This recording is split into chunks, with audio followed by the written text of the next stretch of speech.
I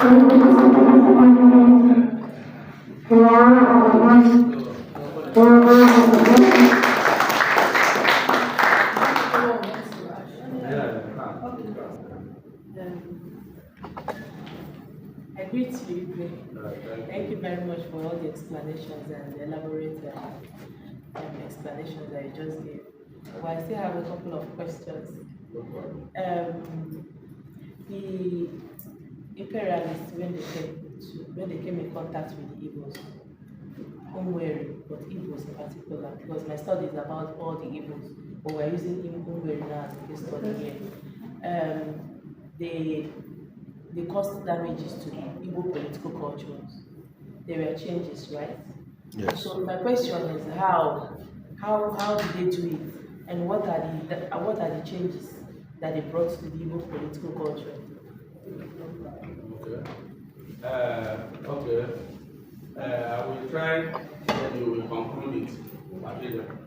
Well, like I said before, the white colonial masters came. There was no school. Then when they came, they brought school education to us.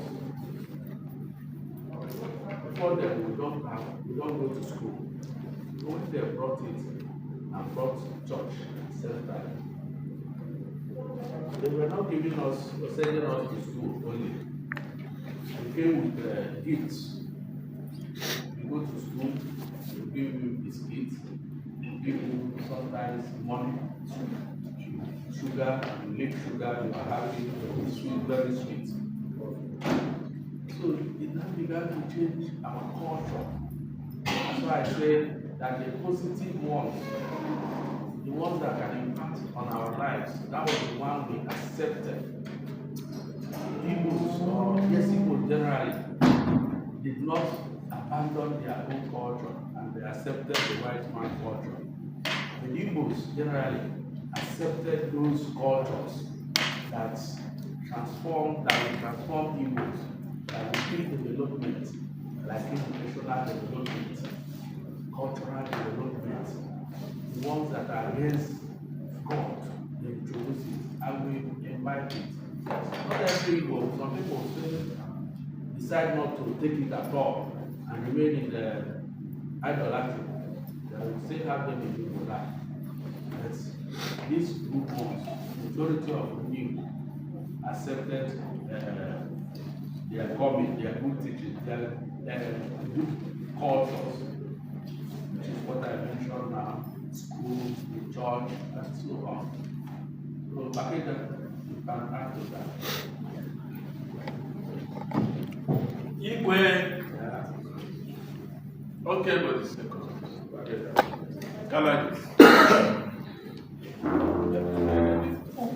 I think what you want is the harms. The harms on the political culture. on the political culture of the Igbos. One is that this Umueri you see has a very vibrant political culture. Ugume people who are here, there is the judiciary of Umueri in Ugume. That's the head of the judiciary. Every community has a judicial setup. And Omaba is the head of that judicial committee. So Umueri was ruled as a committee. And we passed our laws and everybody followed it. When the colonialists came, of course, everything we are doing is bad, fetish, taboo. All those languages came up to describe what we are doing that is good. And when the kingship came, we had the political culture in a village, Umueri. Now, they decided to undermine it. And the harm came seriously on Umueri because they found the Umueri people very stubborn. they couldn't contain us. So they looked for every possible way to bring us down. And they brought us down. When they have introduced their warrant chief something, they now made sure that you do not have your political culture in place. And they hoisted the warrant chief and they gave them power. And this power, you cannot beat it. The court man is at Onisha there. If you violate and the chief cannot discipline you, once you get to court man, you have entered computer. Is that computer? That is, you have been convicted. And once you are convicted, it is prison. And therefore, every head or every strong man came low. So, it is one decisive thing they did and destroyed the political culture everywhere you have it. Now, you have things like that in Otuocha too. Is it Enugu area? Where you still find that political, stubbornness, and they had to deal with it. They hoisted a woman to be the Igwe. Yes, a woman became the Igwe in Enugu. Very strong, very powerful, and a very stubborn woman. And he dealt with the men. You go home and study it. Now, you see, once they give you their backing, they sit back and watch you. How do you perform? They gave the warrant chiefs the power, and they sat back and watched. And please, before I end, our nutritional colonization was worst. You have heard of sugar being given to people. You lick it, it's so sweet. And the sugar, as far as health is concerned, is worse than cocaine. Diabetes, every kind of sickness, even destroying the sight of people. Now, Ogilibo is now, Ogili Nsukka is bad. Very unhygienic. There is always a description, and that description is derogatory. So you cannot cope. They destroyed our food culture, and up till today, Indomie has taken over. The worst is that there is one kind of calcium they import into the area. And this calcium, you know that bone is calcium. And there are enough cows and goats and everything around. But they use human bones to make, to crush it into powder, and it becomes calcium. And they use it to produce bread. So they destroyed almost everything we have. Our sense of reason was destroyed. Our food. And they have a book they wrote, and they said in that book, Nutritional Bible, they said that the best food in the world is cassava and potato. But cassava, do you eat it? Do you like cassava? Do they feed you with cassava in your school? Yes. Yes. Is it gari? Yes. Gari? I mean cassava. Well, gari is still cassava. Apple. Many people will not like to eat it. So nutritional colonization, political colonization, health colonization. I told you that I produce the best pan in the world. And let me tell you, don't quote me anywhere. Because if they catch me, I will be in soup. The NAFDAC is there against me. And but Standard Organization of Nigeria will not come to help me. But NAFDAC will come. NDLEA will come. And they are looking for a way to beat me down so much so that they will be importing their cocaine and codeine and the paracetamol. Let me not analgesics. So we are still in the colony of the Europeans. So the Germans, they are helping us a little, but they will sit back and watch us to see whether we can save ourselves. Thank you. Thank you.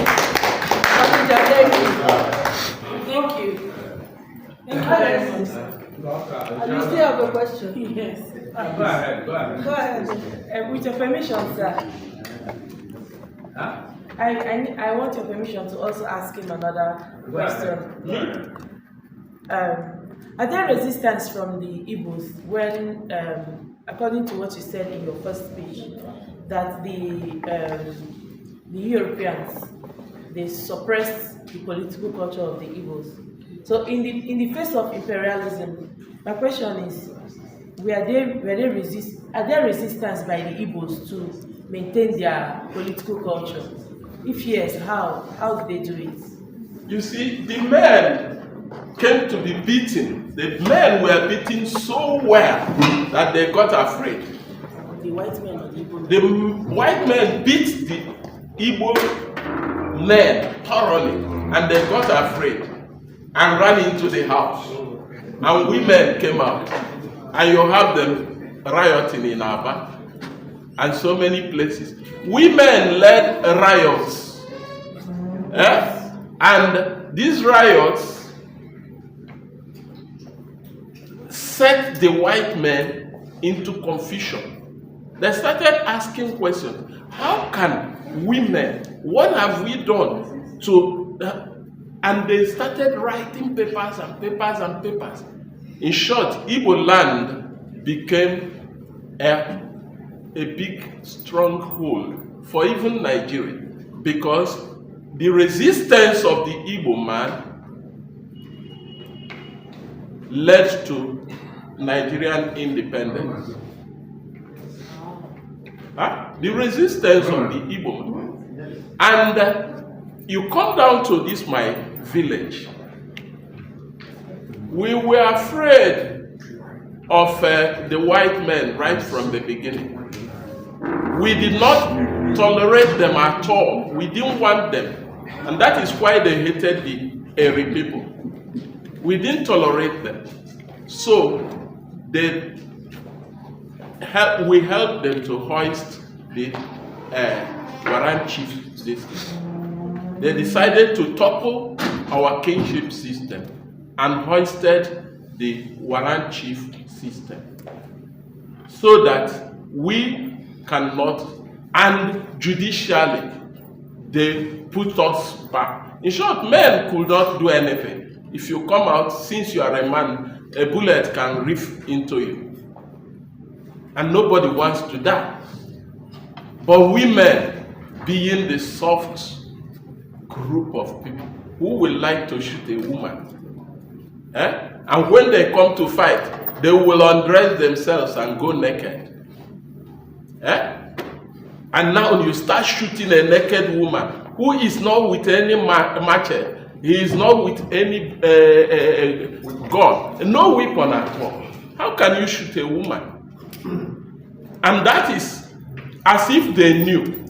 That is why women rioted right from everywhere. The worst, if you are shooting them, they will turn You know, what do you call a boyke?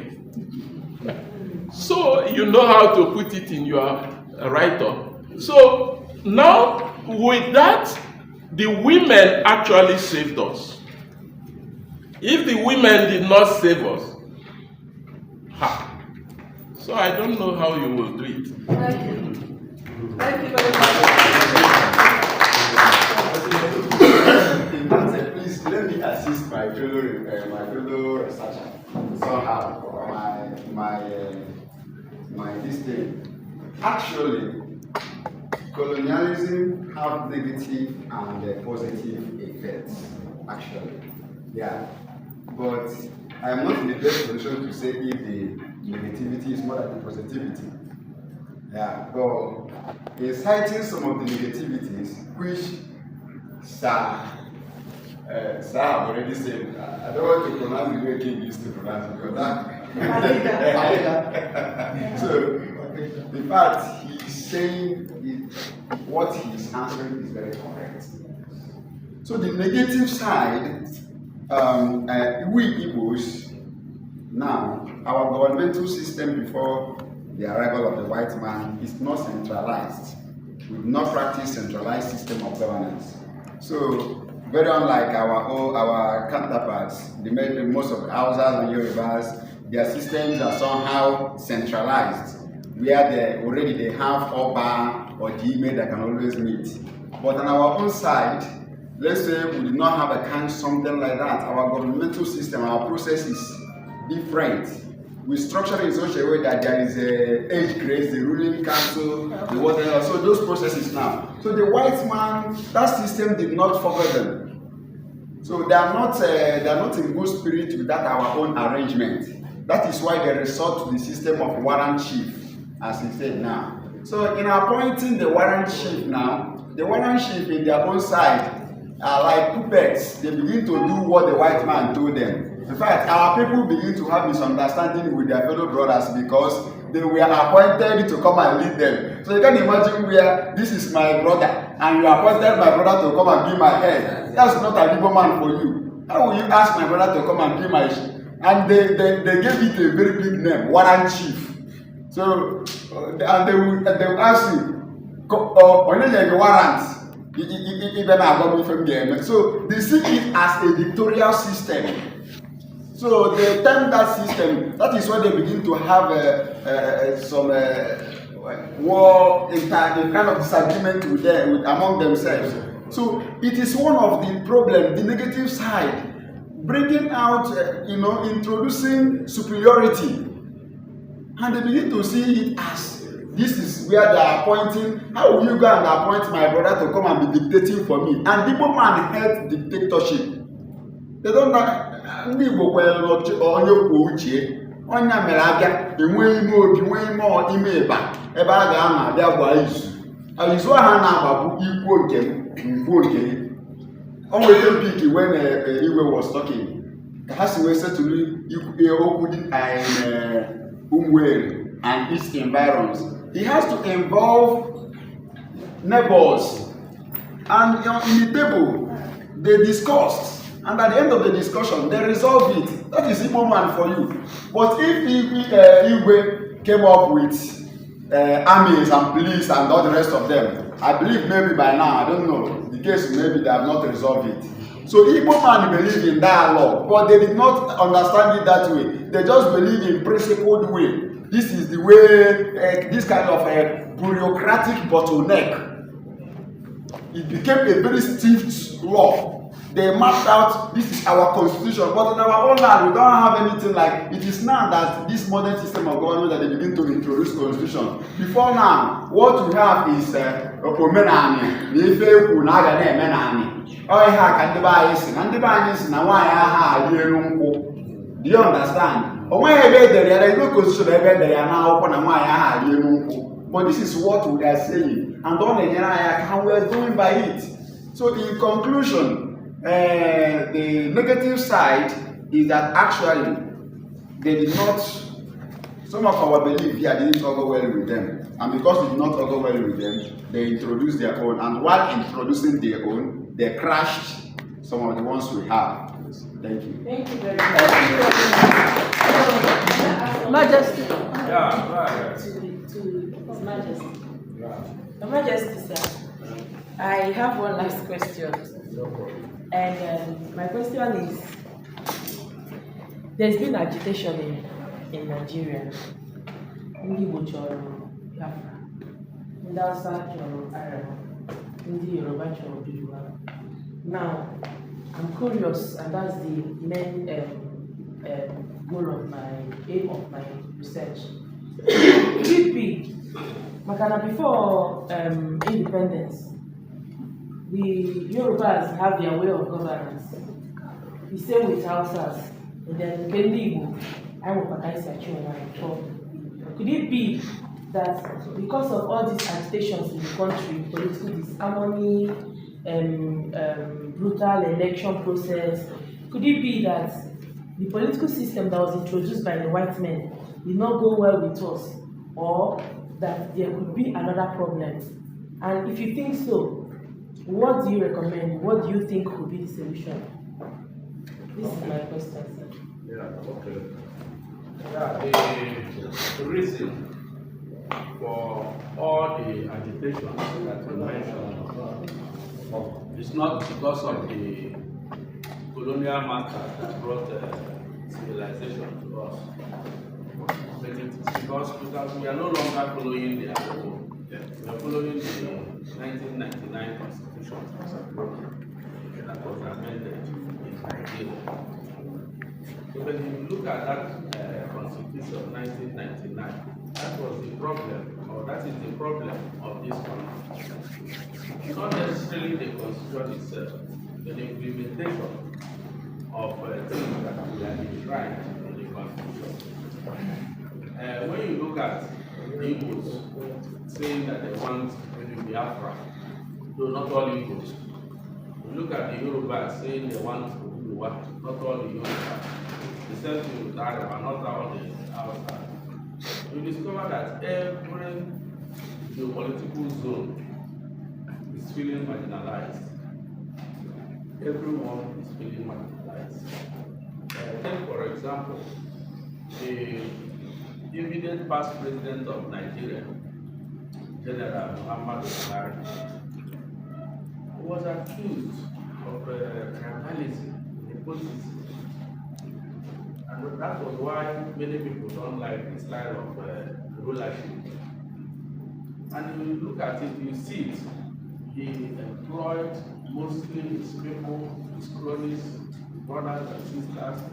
That were the people he appointed as ministers. And by so doing, other geopolitical zones now feel marginalized. So now the present president, Tinubu, has started the same thing that Buhari did. And they are now accusing him of the same accusation they levied against Buhari, tribalism. Recently, he want to take most of the things that they carried from Lagos, Abuja, as the state capital, as the federal capital. He want to start returning the measures. And the Hausas are saying that it can never happen before them. So one of the reasons is that we are so self-centered, we are so tribalistic, that whoever that is given the position of authority, we like to colonize every other tribe.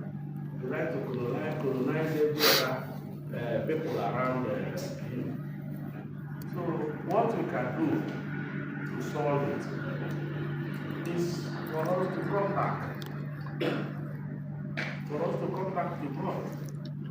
But the Bible says, when the righteous is on the throne, the people will rejoice. They have never had righteous rulers, righteous leaders. We have political class that is only interested in what enters their pocket and what enters the pocket of their brothers. And that is why Nigeria is so backward. We don't have life, we don't have good roads, we don't have, there's so much money in Nigeria. And this money is in the hands of few political class, few businessmen that know their way, that have their connections to the corridor of power. So the only thing that can help us is also one day I said, we no go gree or we no go do. It was done in Ghana during, I think, for the Nkrumah.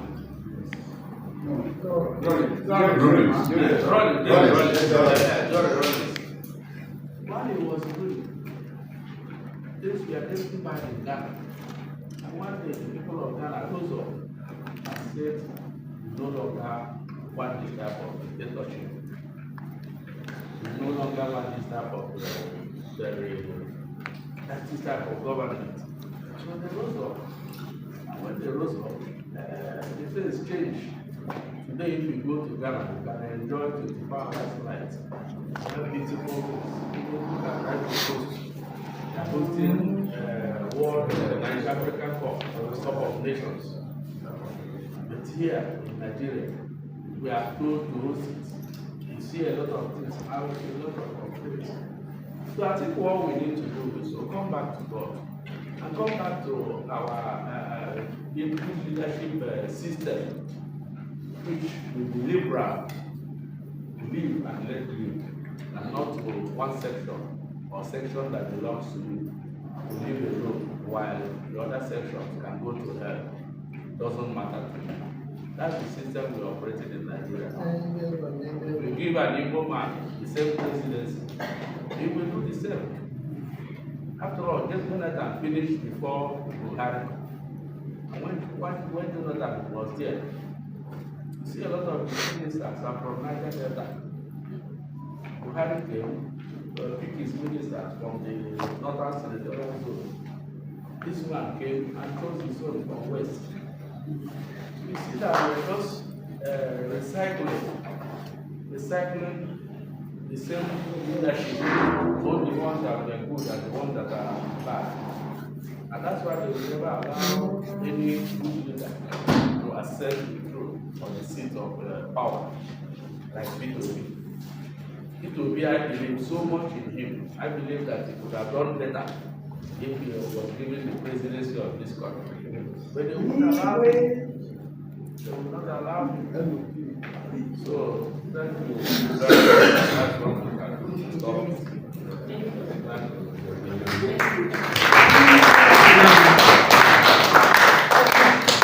Honestly, thank you very, very much. I'm sure you people are happy. Yes. Okay.